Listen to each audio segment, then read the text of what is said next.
In my opinion, the best thing about this game is you can play however you want to. There's no one holding your hand or telling you what you should and should not do. And it seems more and more that people are seeking a challenge, such as myself. So I set myself a challenge: max an account while making as much money as humanly possible, without actually going and making money. We will be training at an incredibly slow pace to ensure we earn as much GP as we humanly can. And if you'd like to be a part of it, welcome to Money Man mode.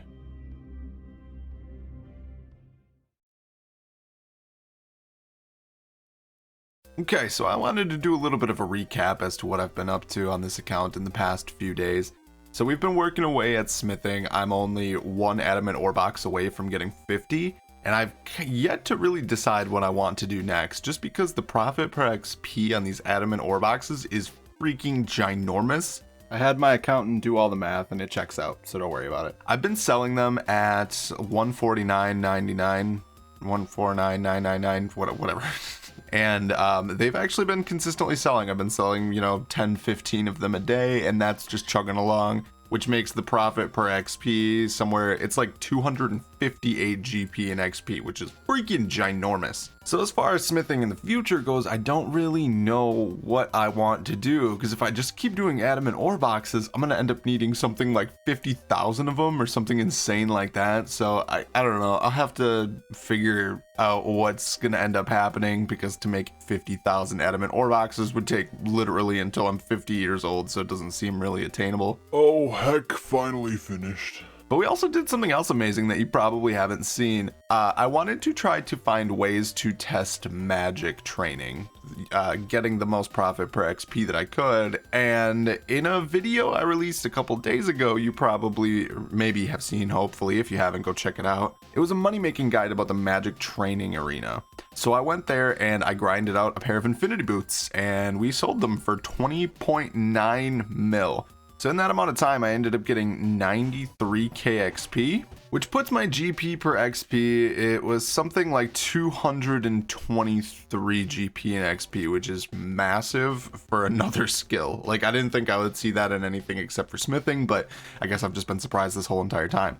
So yeah, there's 20.9 mil in the bank. I am 100% going to be doing more of that. I'm just kind of recovering since it's insanely click intensive. But yeah, that's kind of what we've been up to. I've been training a little bit of Hunter. As you can see, my Hunter level is 9. I've been hunting the Polar Kebbits in Burthorpe, which will show up here on screen. The Polar Kebbit furs sell for around 10.4k each, which is insane. And that gives something like 15 XP, so it's like incredibly slow, but just kind of keep chugging along, I guess. But other than that, I've got a few plans for this episode, so definitely stay tuned. And yeah, let's get into it. And there it is, the big level 50 smithing. God, I really can't believe we got here this quick. I didn't think it would go this fast. Alright, well, I decided to start training Divination, and we all know that the best, most profitable way of training this skill is to do Cursed Energy. We'll see just like how far we can get, because I mean, like, I've been PK'd twice already and I've been here for 5 minutes, so I don't have huge expectations or anything like that, but I guess it's just more of a gradual thing. If we die, we die, and it's just something we're gonna have to get over. And there's 41 Divination coming in. So I've decided to cheat just a little bit. Now, I'm not gonna spend any money on this, but I am going to get from 12 to 40 crafting by cutting these gems down myself, because I do have plans for them later in the future, and I'm gonna need them anyway. The alternative to this would realistically be spinning something like 14,000 pieces of wool into balls of wool, which is like, I don't even want to think about doing that, so really this is going to be my best bet. Okay, so I fully made up my mind. How I'm going to be training is going to be through Amulet of Defenses, but in order to make this process a little bit easier, I have to get a gem bag. So I went and did some dungeoneering. I gave it a good amount of thought, and the way I want to do dungeoneering isn't quite what everybody's going to think. So normally what you would want to do in the early levels is just going to be to kill the trash mobs in elite dungeons. I'm not going to do that, because at this point in the game, somebody's going to have to carry me through all the mobs and kind of just give me a free ride through the first boss, hops, which is extra GP and everything, and it makes me money, but at the same time, I don't want anybody to help me carry this account at all. I want to do it all by myself, if at all possible. So that means I'm going to go and train some dungeoneering the good old-fashioned way. It's only 20,000 XP to get the 2k coins I need for the gem bag, so really it's not that big of a deal. So anyway, the plan is, what I'm doing right now is I'm going to be making Amulet of Defenses completely from scratch. So I've been combing through the wiki pretty meticulously, trying to figure out the method that I was going to do for crafting, and it looks like doing it this way comes out to a total GP per XP of 37.90, which is actually really high compared to all the other stuff that I've found. The other options that I've been looking at are crafting jade rings and things like that, which are technically, according to the wiki, over 100 GP per XP, but realistically, I'm very confident they won't sell. I mean, it's possible that over a super long period of time they would, but I know for a fact that I can sell Amulet of Defenses right around the 6,500 to 7,000 mark. My numbers were all based off of selling them at 6,500 each, but we'll kind of take it from there. So I'm crafting all these emeralds I have in my bank, trying to get to 40 so I can do the family crest quest. Ooh, that's a tongue twister. So I can unlock the ability to store gold ore in my ore box just to make this grind way, way easier for me. And that is the perfect amount of emeralds that we actually needed. 40 crafting. I can do family crest now. Oh my god, I am so happy not having to bank all of my gold. Oh, that is such a pain. I'm gonna go bang this quest out real quick.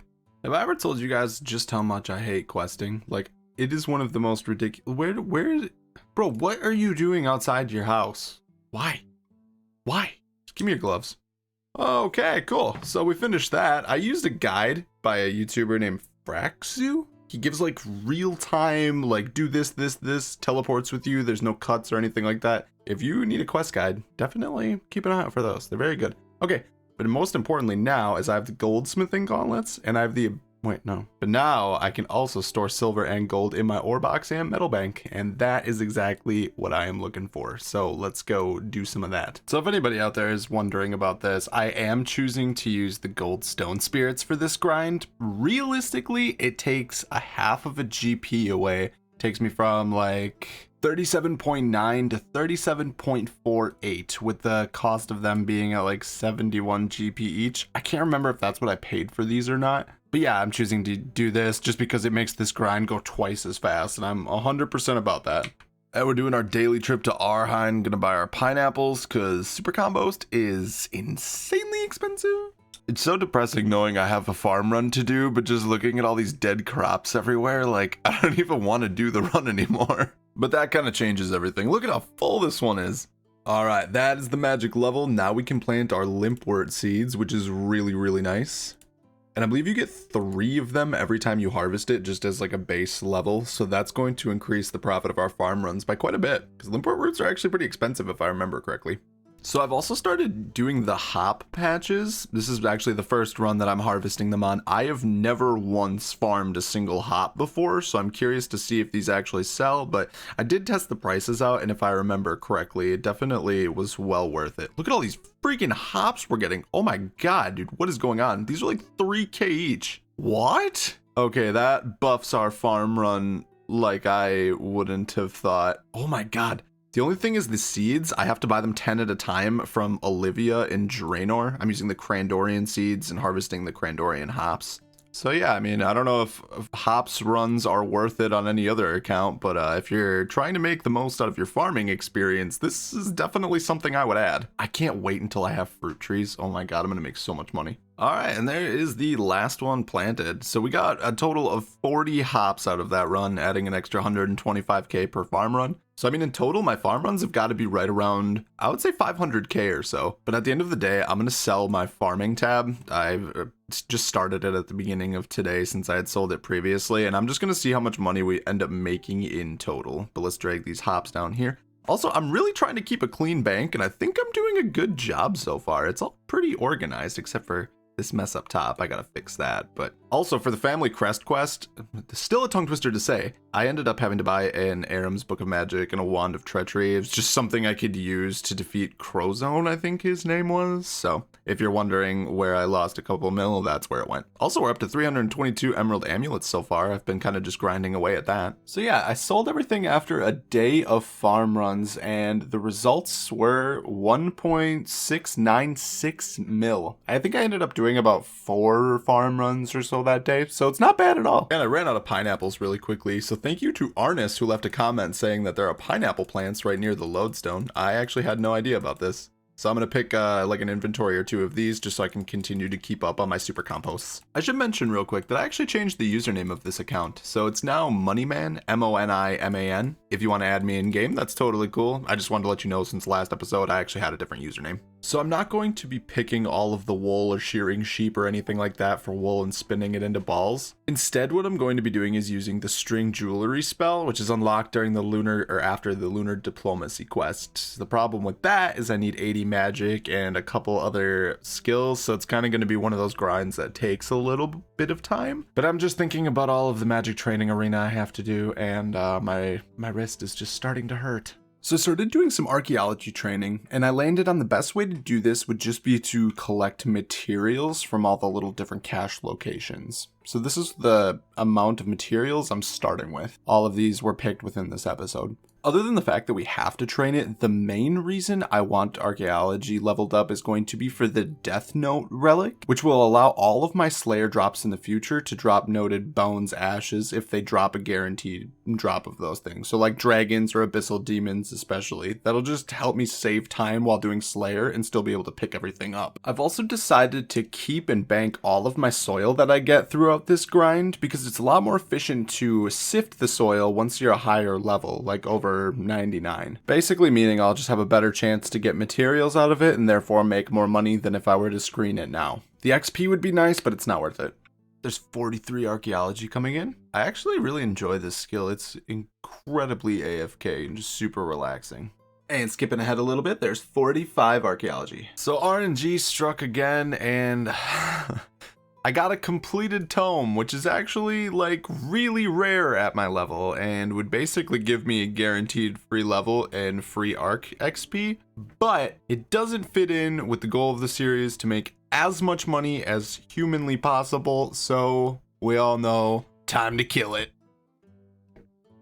Oh, that hurt me so bad. Alright, anyway, I'm just gonna forget about it.